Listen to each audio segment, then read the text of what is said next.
Assalamualaikum warahmatullahi wabarakatuh. Nama saya Maesa Surya, saya dari SMK Bakti Mandiri, Kota Bekasi. Saya akan menjelaskan bagaimana cara kerja mesin patak. Yang pertama ada langkah isap. Bagaimana langkah isap piston ini bergerak dari titik atas ke titik mati bawah secara bersamaan. Klep isap antara karburator dan ruang bakar terbuka. Hal ini membuat campuran bahan bakar dan udara masuk ke ruang silinder. Langkah kedua, kompresi.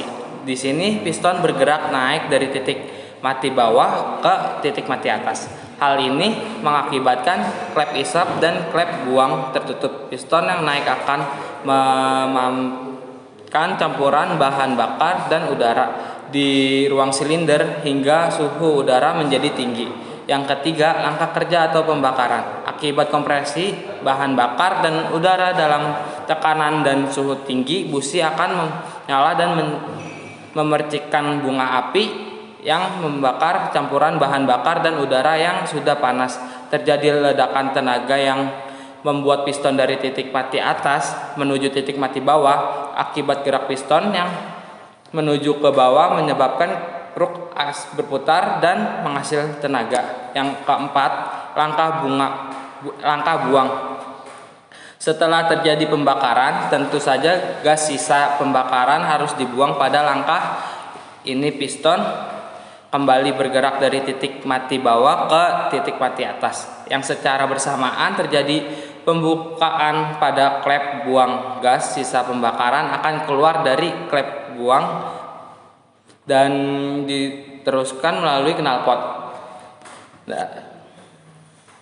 Terus saya akan menjelaskan bagaimana cara kerja mesin diesel patak.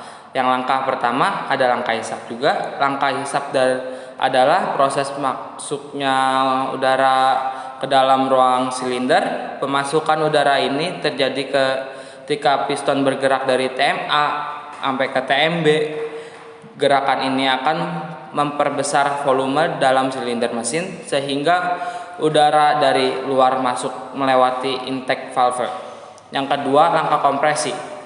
Langkah kompresi adalah proses pemampatan udara dalam ruang silinder. Mengapa udara perlu dimampatkan? Ini terkait proses pembakaran solar.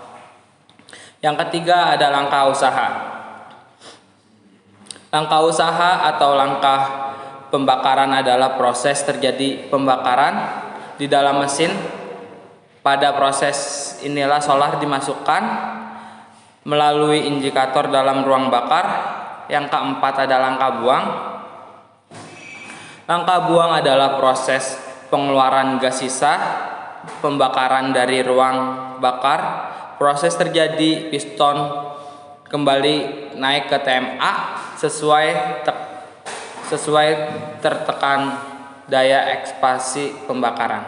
Saat langkah ini exhaust valve terbuka sehingga gerak naik, piston akan mendorong gas sisa pembakaran untuk keluar ke knalpot. Ketika piston menyampai ke titik TMA di akhir langkah buang, maka inilah yang disebut dengan satu siklus mesin patak. Satu siklus mesin patak ini terjadi dari 4 langkah yang masing-masing langkah membutuhkan setengah putaran engkol, sehingga untuk menyelesaikan satu siklus full dibutuhkan putaran engkol. Ya, sekian dari saya. Wassalamualaikum warahmatullahi wabarakatuh.